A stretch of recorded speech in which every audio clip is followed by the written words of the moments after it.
Assalamu alaikum and a very good morning.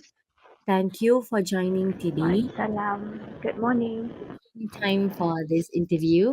This interview is about reflective teaching. To start this interview, can you introduce yourself? Hey, my name is Zafira binti Yusuf, and I'm currently studying at IPG campus Tun Hussein On. I see.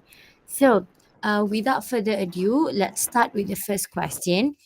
My first question is: can you describe your general approach to reflective teaching? Okay, I think my approach is very simple. So after every lesson, I take time to think about what went well and what did not. So I ask myself, did the students understand the lesson? Were they engaged? How can I make it better next time? So this helps me keep improving. Oh, I see. I've read your written reflection. So, in your written reflection, you mentioned that less engagement during the set induction, right? What made you reflect on this aspect of your teaching? Probably, is it the reason? Is it because of the student itself, or any other factors that influence the less engagement? And how would you actually improve this in the future with the student? Okay, I noticed only a few students participated when we discussed book reviews at the start of the lesson. So this made me realize that many students might not enjoy reading or feel confident to share their thoughts. So to improve, I will choose more fun or familiar books to spark students' interest, and probably I will use pictures or short videos to introduce the topics, and I will let students talk in pairs or small groups first so that everyone can feel comfortable to share. I see. Um, what are some challenges that you face in maintaining the reflective teaching practices? Okay, so to me, the biggest challenges are finding time to reflect properly after busy teaching days, and also being honest with myself about what that didn't work in the lesson, and making sure that I actually try new ideas instead of just thinking about them and not implementing them. Indeed, even I have um, to find the time to actually reflect is also hard for me because I've done my practicum one, right? It was very hard to actually write daily reflection because each and every time after a lesson that we have to write, we have to analyze again. It is very hard, and also being honest with myself is also hard because sometimes the reflection will be read by the supervising lecturers, right? So I think being Yes, yes. honest here is very hard. So did your reflection follow a structured approach such as reflexivity?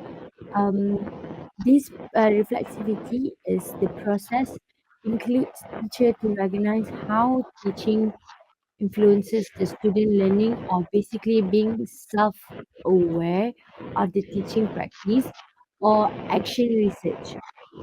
Action research means find a specific problem or issue and evaluate to get deeper understanding to apply in the future. If so, can you explain which approach you use and how you apply it?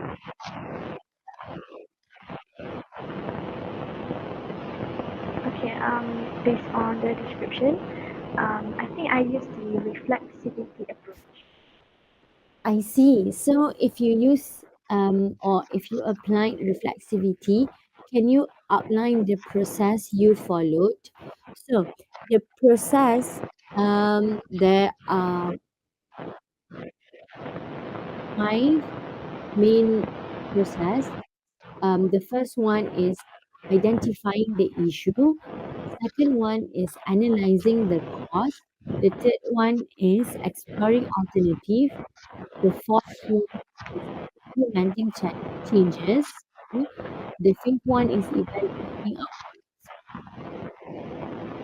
So for the first one, which is identifying these issues, what was the problem?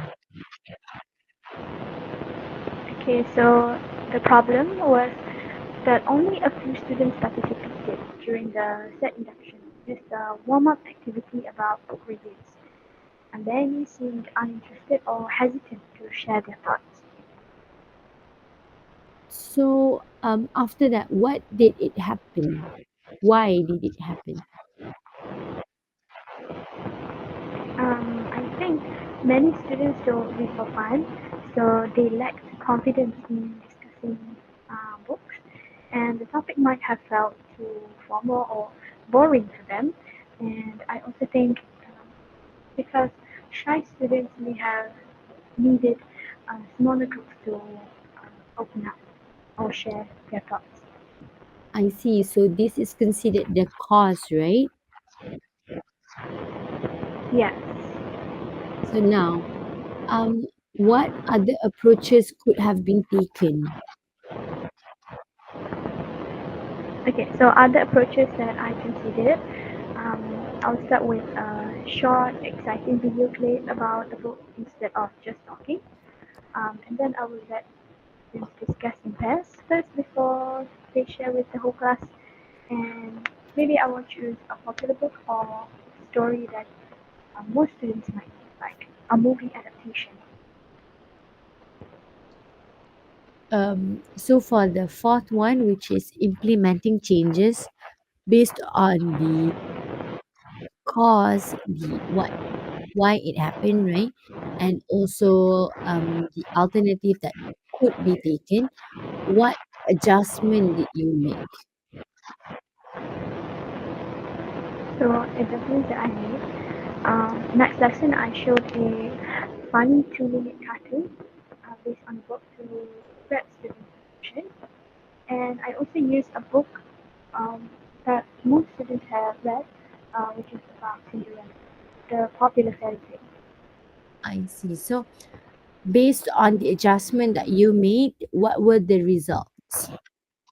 Okay, so I noticed the results were that more students' hands went up when I asked questions.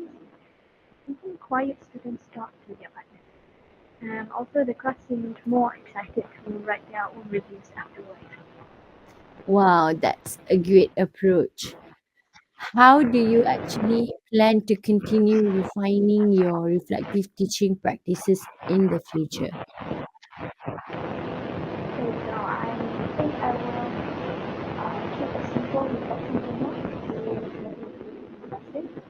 And I will ask students for their feedback regularly. And I also uh, will work with other teachers to share ideas and then use lessons from them.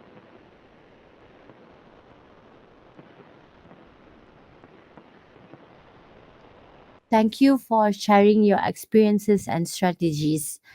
Reflective teaching is a continuous process, and it's great to hear that how you improve your practice every day. Thank you so much.